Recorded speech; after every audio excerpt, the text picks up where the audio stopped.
নমস্কার বন্ধুরা, মালতী কিচেনে তোমাদের সবাইকে স্বাগত। আজ চলে এসেছি পোলাও নিয়ে। ছেলে বায়না করেছে হলুদ পোলাও খাবো, তার জন্য আমি এখানে গোবিন্দভোগ চাল নিয়েছি। 1 কিলোর ওপরে আছে, 1 কিলো 250 গ্রাম আছে। আর এখানে কাজু কিশমিশ, আর আমি পোলাওটা করব সম্পূর্ণ বাটার দিয়ে। আমি এখানে ঘি ব্যবহার করব না। ঘি দিলে আমার তো গলা জ্বালা করে, এমনকি আমার বাড়ির প্রত্যেকের জন্য আমি এই ব্যবস্থা করি, ঘিটা এড়িয়ে চলি। কিন্তু তোমাদের ভিডিওটা দেখানো হয়নি যে এখানে আমি ঘি দিয়ে চালটাকে মেখে নিচ্ছি, আর সামান্য একটু হলুদ দিয়েছি, আর একটু নুন দিয়ে ভালো করে চালটাকে মেখে নিয়েছি।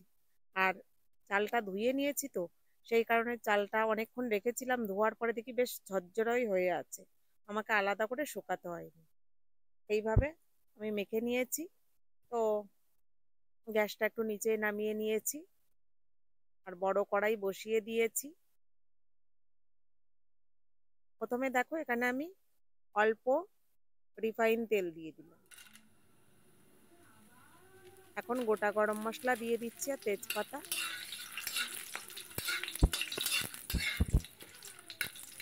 দেখো একটু নেড়ে চেড়ে 1 চিমটি চিনি দিয়ে দিলাম তেলের উপর। এই চিনি তেলের ওপরে চিনিটা দিলাম, দেখো 1 চিমটি হলুদও দিয়ে দিলাম, তাহলে কালারটা একটু সুন্দর আসবে। সেই কারণেই চিনি হলুদটা তেলের উপরে আমি দিয়ে দিলাম। এখন যে মাখা চালটা ছিল ওটাকেই দিয়ে দিচ্ছি। এখন নিচে কিছুটা হাত দেয়নি, সেখানে আবার একটু সাদা সাদা রয়ে গেছে। তো প্রথমে চালটাকে একটু ভালো করে নেড়ে নেবো কড়াইতে।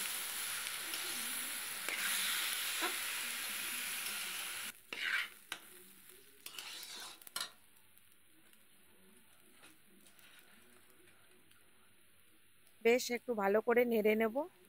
আর দেখো বাকি যে বাটারটুকু ছিল এখন দিয়ে দিচ্ছি।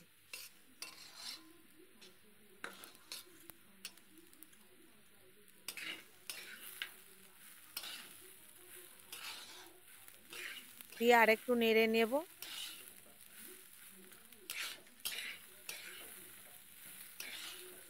চালটা যদি একটু ভালো করে একটু তেলের ওপরে বা ঘিয়ের ওপরে ভেজে নেওয়া যায় না, তাহলে একদম ঝরঝরে পোলাও হবে। আর এখানে দেখো 2 মুঠ চিনি দিয়ে দিচ্ছি।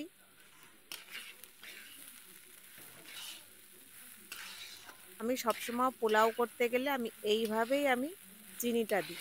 আমি পরে চিনি দিই না, মাপ মতো এইভাবেই আমি এই চালটা ভাজার সঙ্গে দিয়ে দিই। এখানে কাজু কিশমিশও দিয়ে দিচ্ছি, আর একটু নেড়ে নেব।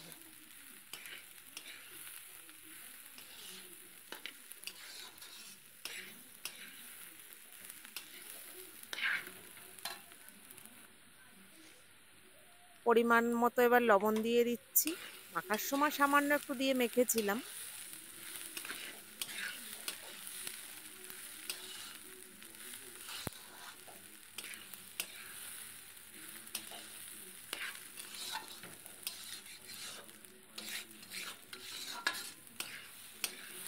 আর একটু নেড়ে নেব। এখন জল দিয়ে দিচ্ছি। বেশ চালটা বেশ ভাজা ভাজা হয়ে এসছে, সেই অবস্থাতেই আমি জল দিয়ে দিচ্ছি। আর জলটা যদি পরিমাণ মতন দেওয়া যায় তাহলে কিন্তু ঝরঝরে পোলাও হবে। একটু যদি কম হয়ে গেল চাল থেকে যাবে, বা একটু বেশি হয়ে গেল তাহলে খিচুড়ি পেকে যাবে। জলটা সবসময় পরিমাণ মতো দিতে হয়। সবে ফুট ধরেছে।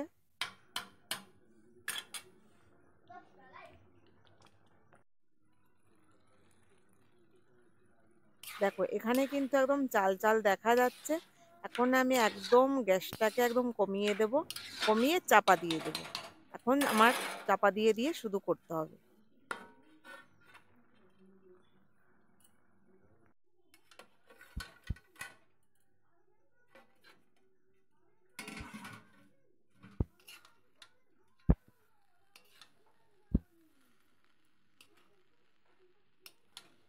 দেখো এখানে কিন্তু 90 ভাগ সেদ্ধ হয়ে গেছে। এখনো কিন্তু আরেকটু হবে, শুধু চাপা দিয়ে দিয়ে করতে হবে। একটু ঢাকা দিয়ে দিয়ে করলেই সেদ্ধ হয়ে যাবে, জল দিতে হবে না।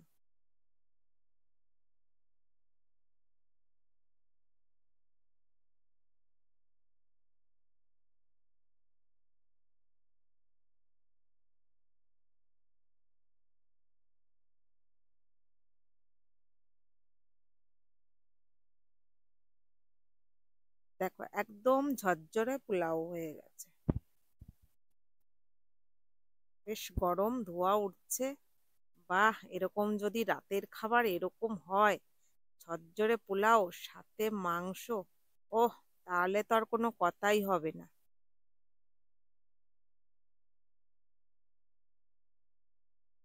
তো আমি এখানে আমার ছেলের জন্য আগে রেডি করছি। ওই বায়না করেছে যে হলুদ পোলাও খাবে, আর কিছু বায়না করিনি, কিন্তু মাংস করেছি, সেটা তোমাদের দেখালাম না।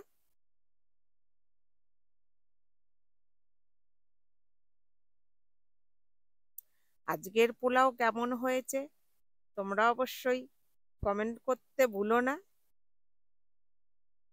আর আমার জন্য নিয়ে নিচ্ছি, আর এটা খেতে তো আমার ভীষণ ভালো লাগে, আমি একটু আলু বেশি ভালোবাসি। তো বন্ধুরা, ভিডিওটা ভালো লাগলে লাইক সাবস্ক্রাইব করে পাশে থেকো। দেখা হবে পরের ভিডিওতে। ভালো থাকো, সুস্থ থাকো, ধন্যবাদ।